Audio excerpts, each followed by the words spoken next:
yang lalu dan aku baru gabung. Ya, dan alhamdulillahnya dia menemukan jalan lurus untuk menuju dari proses kan. Makasih banget buat Sofi yang mau bergabung ya kan. Duh, aku tuh ya ngeliat gedung ini tuh sayang banget tau Sof. Ya gak sih? Iya benar.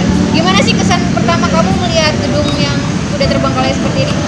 Ya ampun, kayak sayang banget, ngerti gak? Sayang, terus kenapa gedung semegah ini, sekokoh ini gak dijadikan destinasi wisata sejarah ya gak sih? Kayak bener-bener kita, ya ampun sayang banget, dari kejauhan aja ngeliatnya udah sayang banget ya gak sih kayak gitu. Iya benar banget sih sayang. Tahun berapa sih ini berdiri dan ditinggalkan tidak terusah lagi? Nanti tuh kita bakal bahas sejarahnya lebih detail.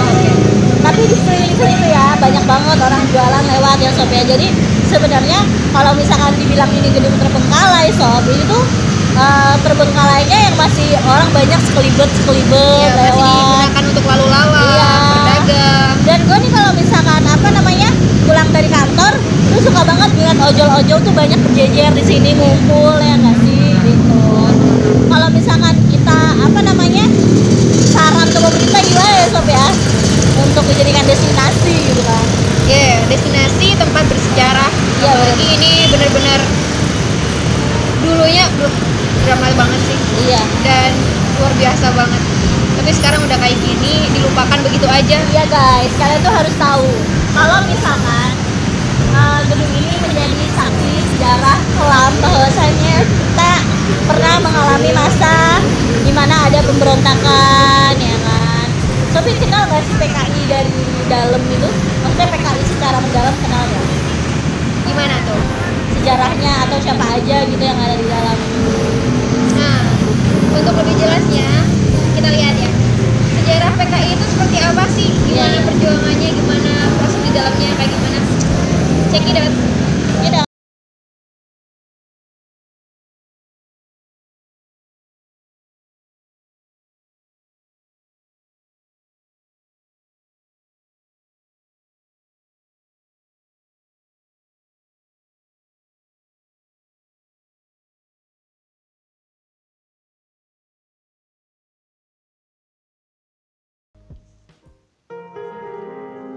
Gedung yang terletak di Jalan Kramat Raya nomor 81 RW 7, Kelurahan Kramat, Kecamatan Senen, Jakarta Pusat.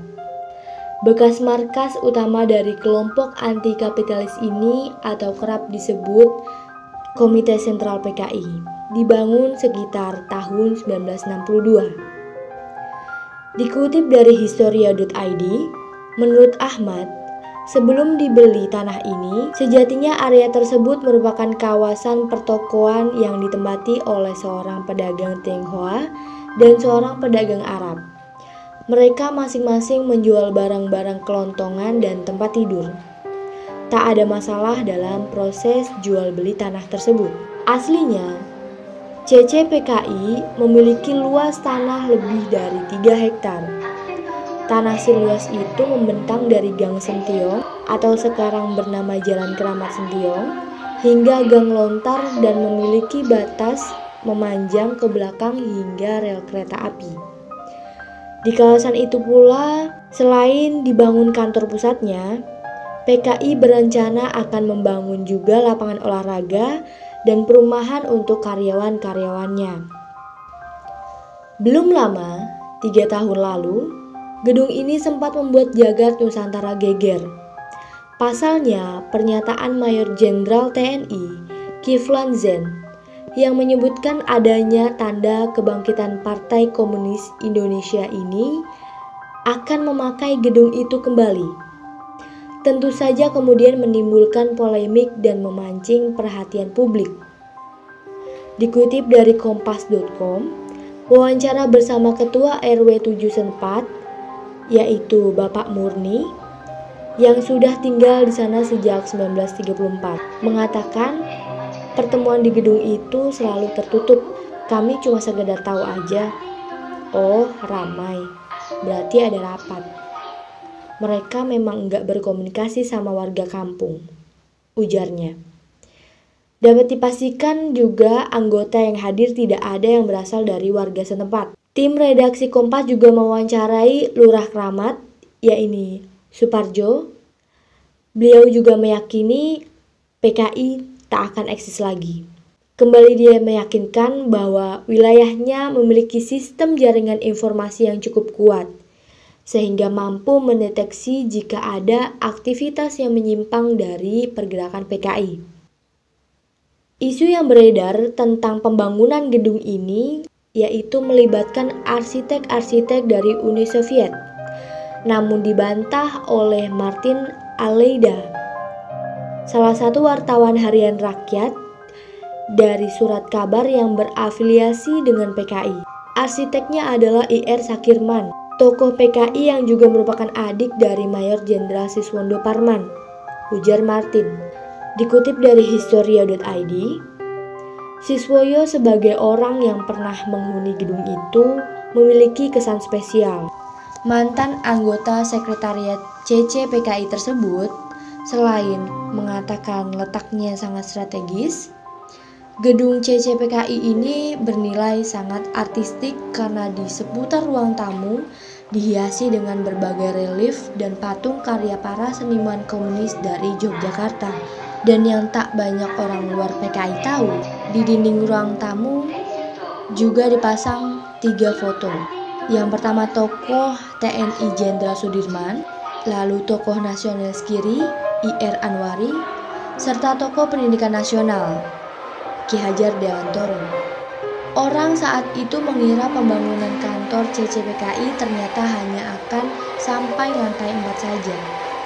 5 hari usai kejadian G30 SPKI tahun 1965, gedung tersebut diserbu dan dibakar oleh ribuan massa anti-komunis. Berbagai aset partai pun musnah, termasuk dokumen-dokumen penting, serta dibubarkannya PKI. Sebelum jatuh ke tangan pengusaha, gedung itu sempat dipakai sebagai asrama tentara, kantor Departemen Maritim yakni TNI Angkatan Darat, sekaligus direnovasi dan dibangun menjadi berlantai 5. Dan saat puncak-puncaknya kekuasaan Orde Baru, sempat dijadikan kantor Menteri Pariwisata Jub-Es. Alasan mereka meninggalkan gedung adalah tidak jauh dari takut dicekik hantu PKI. Namun bila dicermati lagi, jika gedung ini dirasa menjadi aset yang penting dalam kesungguhan penumpasan jejak-jejak PKI, kenapa tidak dipakai untuk jadikan museum? Entah apapun alasan yang dibuat, gedung megah nan penuh kontroversi ini dibiarkan tak terurus kira-kira sejak tahun 1980-an sampai saat ini. Beredar juga isu mistis. Menurut wawancara kami dengan penduduk sekitar bahwa tidak ada yang mampu lama menjelajahi dan keluar dengan kondisi baik dari gedung itu. Konon katanya ingin dibangun restoran mewah atau hotel. Tapi nyatanya misteri masih nyaman berdiam untuk mempertahankan sisi aura politis yang dikisahkan karena bekas PKI masa lampau.